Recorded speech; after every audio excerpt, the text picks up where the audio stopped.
Ah, ang talagang tawag po sa akin noon nung aktivista pa po ako is Lady Miranda. Anak Bayan, chairperson po ako ng Anak Bayan Central Luzon. Lady Miranda. Yes Okay. po. Yung pong tanong ko sa kanya na nagkaso po ng rape yung isang former warrior ng warrior ng NPA na babae, 17 years old. Chinarge yung commander niya ng rape. Nangyayari ba ito? Nangyayari Yes po, ba sa sir. mga naalam nyo? Yes po, Mr. Senate President.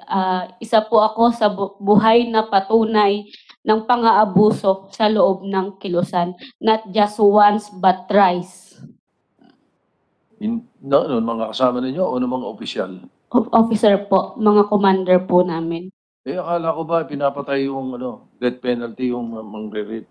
Yun nga po yung masakit, Mr.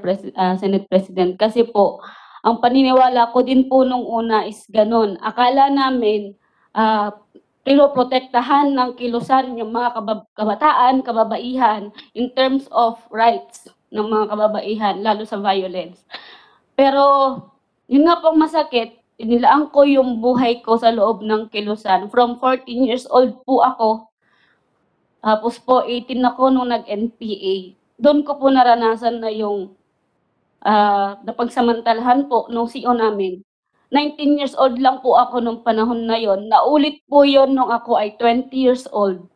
Tapos po, nung hindi ko na po kinaya yung depression dahil sa sunod-sunod na pangyayari na yon, pinaratangan po ako na nababaliw. At mayroon daw po akong PTSD tsaka bipolar tendency at sinabihan pa nila ako na parang may sex disorder daw po ako. Sex addict daw po ako. Kaya yun yung naging reason ba't nila ako pinauwi. Kasi delikado daw ako sa mga kasamang lalaki kasi baka gapangin ko daw sila. So, binaligtad ang usapan. Ha? So, at ito hindi lang sa iyo experience mo. Nakikita mo sa mga kasama mo, nangyayari din sa iba't ibang lugar sa Pilipinas? Yes po, Mr. Senate President. Yung isa pong commander po namin na babae, dumagat po siya.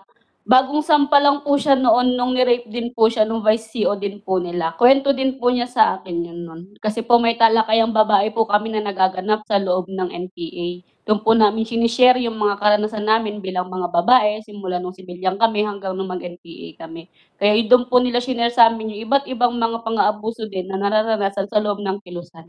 Kaya nung naranasan ko po yun, mas doon ako naniwala na totoo pala.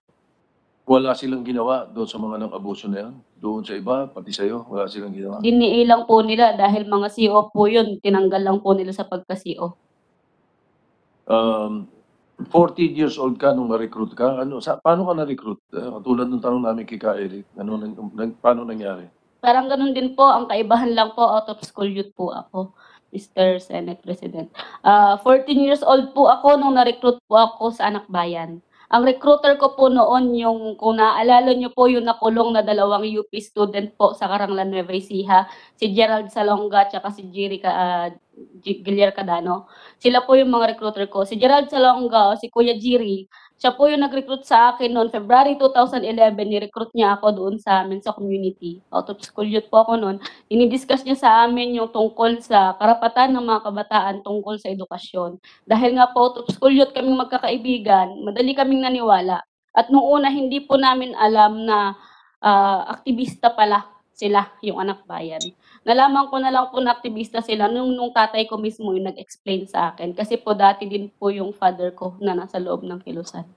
Pero iniwan mo yung magulang mo, sumama ka sa kanila? Yes po. Ang totoo po niyan, pinalayas po ako ng tatay ko. Kasi yung tatay ko po, ayaw niyang mag-full-time ako. Sabi sa akin ng father ko, pwede lang na sumama-sama ka sa kanila sa mga rally, ganyan. Pero huwag kang magfu-full-time. Kasi alam po nung tatay ko kung ano talaga yung nangyayari sa loob ng kilusan. Saan ba kayong probinsya? Taga Pampanga po ako, Mr. Senate President. Thank you. Salamat. Yeah, thank you. Ms. Ka-Lady. Senator De La Rosa, it's your turn.